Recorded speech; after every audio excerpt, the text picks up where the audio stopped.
Hey there, you snuck up on me. Just like the topic of today's episode, cycling in traffic, how to overcome the fear of riding on the open road and make sure that you're getting your workouts done, you're being safe, and you're building the fitness you need to be successful on race day. This is Coach Patrick. I'm from Endurance Nation. I talk to you every single week about dealing with challenges with your multi-sport racing life, whether it's ultra running, ultra cycling, or ultra distance triathlon, or everything in between, from beginner to advanced. I answer your questions here to make sure that you capitalize on the knowledge we have inside of our community and put it to work. Inside Endurance Nation, we believe that faster is the new smarter, and we're committed to getting you there. So, in this episode today, we're talking a little bit about open road anxiety, what it means to be out there and be struggling on the open road trying to get workouts done. Specifically, I love running and swimming, but biking scares me, especially in traffic. How do you get over the fear of sharing the road with cars? First and foremost, you kind of never don't. Like you just really don't, because that fear is a safety mechanism. It keeps you on edge and makes sure that you're following sort of the road rules and staying safe. And being really smart. So don't think that you're ever going to ride without anxiety or without fear. And there may be times that are better for you to ride that have less of those elements. But at the end of the day, that element of fear is keeping you safe. And it's really important to sort of embrace it, recognize it, and understand it. Okay. Now, the next piece I want to talk about here is the questioner is asking about riding my bike in traffic. You pretty much, unless you're commuting to work, should not be riding your bike to work out in traffic, really in any way, shape, or form.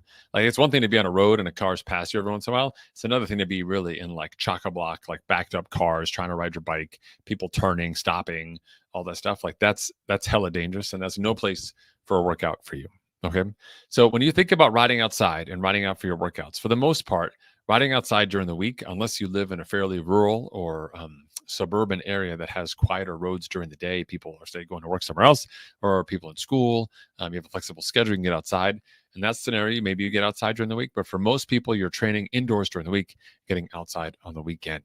Right? When you have more time, you can have the roads are less crowded. People aren't necessarily going to work; they're doing other recreational activities, which gives you the freedom to get out there and explore a little bit more without all of the Monday through Friday traffic. So, by definition, making sure that you have a backup plan, that if riding in traffic isn't your jam, that you can take care of that and not worry about your training. Because what happens is you get tension between your training you need to complete and then this scenario when you're like, I don't really want to ride right now. It's 4:00. We're coming on rush hour. It's going to be brutal. But at the same time, you're like, I don't want to miss this workout. I don't have anything else. If I don't ride now, it doesn't happen. I miss my workout. And you're like, that's it. I'm just going to go ride, even though it's not the right choice. So don't be forced into riding outside. Make the decisions earlier. If you buy an indoor trainer, you're serious about your sport and serious about riding your bike, it'll be the best money you've ever spent. Some of my trainers I've had for 3-4 years, riding 4 times a week on average. I've more than spent enough time on that bike to make up for the $800 price tag. And obviously being safe on the road and just being able to work out is precious. Like, I can't even tell you how much that's saved me in terms of time and just concerns and so on. All right. So let's talk a little bit about what it means to ride in traffic. So number one, have all the lights on your bike. I recommend having a red flashing light on the rear and a white flashing light on the front. White front, red rear, so people know that you're coming or going on that bike. These lights are important, and I ride with them all the time, day, dusk, evening, if I have to be outside on my bike. People just don't know how fast you're moving, and the flashing light catches their attention and makes them aware of where you are. You're just enough to see in a mirror.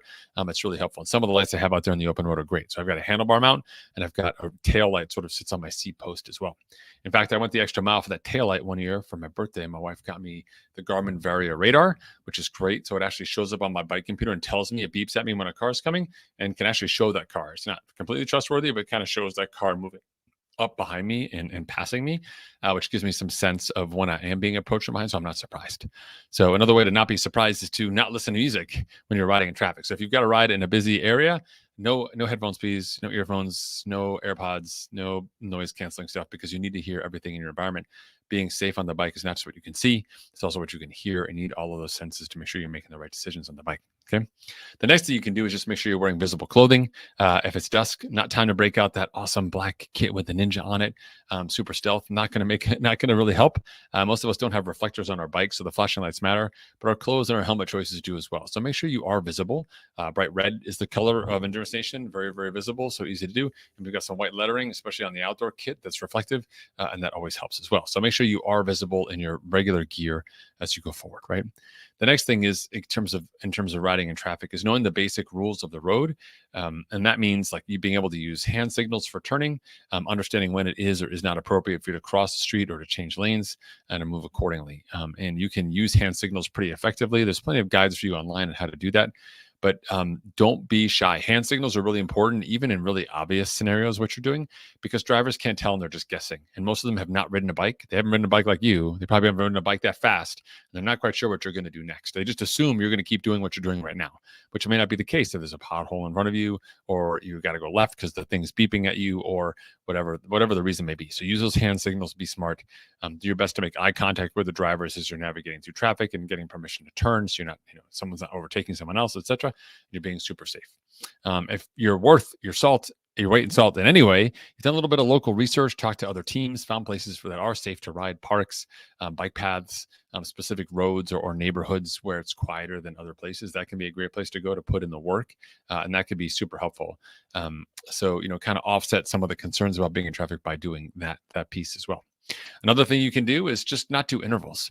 So the challenge with intervals, much like sort of setting expectations about yes workout or no workout, whether or not you have an indoor trainer, the problem with the intervals is that all of a sudden you really got to do 7 minutes and you got to do it at a certain effort. So you come up to an intersection like, I don't want to stop because I got this interval. And the hard work in poor situations, again, forces our hand and forces us out of our comfort zone. So don't get into that uncomfortable place. Only do the types of workouts in spaces that are amenable to it. We don't want you to be super aero in the aero bars riding through a parking lot just because you're an aero bar hour and you have to cut through this parking lot. Like, it's just not safe. In riding a bike in general is fitness building. So you don't have to go too nuts in terms of making sure that you're focused. You have to be totally dialed in, etc. If you really want to be in a wind tunnel, go to a wind tunnel, right? Or practice in your garage. I have no idea, right? But don't do it in a parking lot. Don't do it in a crowded area. We definitely don't want to mess around with cars. Most car accidents happen because people are just making poor decisions when they're driving. They don't appreciate what you're doing or how you're working. So make life easier for them by being smart, by being deliberate, by using hand signals, by taking your time. Slowing time down for you slows it down for everyone else, and you can be a lot safer in that regard. Okay. Last piece on road safety and road anxiety that a lot of things come up with for people is that, yes, you can ride on the same side of the road as the cars, just the cars and traffic are going. But there's some often debris or problems or things like that. So what do you do when you've got to, maybe even come off the shoulder a little bit and go around something? First order of business, you want to get really good at checking back and see if there's a car. You're just touching your chin to your shoulder allows your peripheral vision to activate. You can just look down like this and you'll be able to see if there's a car behind you immediately right away. Before you even do that, you can also put your hand out and let people know that you're coming out, like literally pointing to the side so people know that you're going to go left or right. You like literally point hand, like point, so people know what you're doing. That could be super helpful as well. So at least give them an early signal, assuming that they're looking at you, which is why we always peek back. And before you ever really come out in traffic or turn left if you need to, really make sure you get a good look back to understand that things are okay. That means you have to be comfortable riding your bike sometimes with one hand so you can kind of turn back a little bit more. Or if you're in a group, the last person in the group can kind of make sure that it's clear for everyone else, by checking and then articulating that back up with some loud voice. Now, when we think about going through the process of changing lanes, et cetera, one of the things I mentioned earlier was those obstacles, manhole cover, pothole, whatever. What we want to avoid is sudden movements on the bike for people. So really important that you keep your eyes on the road in front of you 15 to 20 feet so you can anticipate these obstacles. And instead of if this is an obstacle, instead of riding right at it and the last second jerking out, when we see that obstacle, we start moving out a little bit earlier. So make it more of a gradual easing out into the road, and then we ease back in again. So we smooth out going around obstacles, sand, things that are dangerous, big sticks, etc. Instead of making it last minute, we actually take our time and kind of carve out some of that space so cars can work with us. If we're moving the same direction and we're moving at a relatively decent speed, 15, 16 miles an hour, you coming out for a bit and going back, not a problem. Because you're not really disrupting the flow of traffic. That's great. It becomes a problem if you jerk out in the last minute and the car's got to swerve around you. And then you've really sort of forced everyone's hand by acting quickly. So taking your time to do it. If you are new to riding outside, I would recommend riding with a group. You can learn a lot from riding with other people, what to do and sometimes what not to do. But it's also safer in a crowd because you're more visible and people are kind of used to it. Particularly on the weekends when people have an agenda, they themselves may want to get to a place to swim or get to a marina or go fishing or whatever their weekend jam is. Get this done before the in-laws show up. And they may also be in a rush. So just remember, we always follow the safety rules. We always keep those flashing lights on there. We pick the smartest places to train as we can based on our conditions.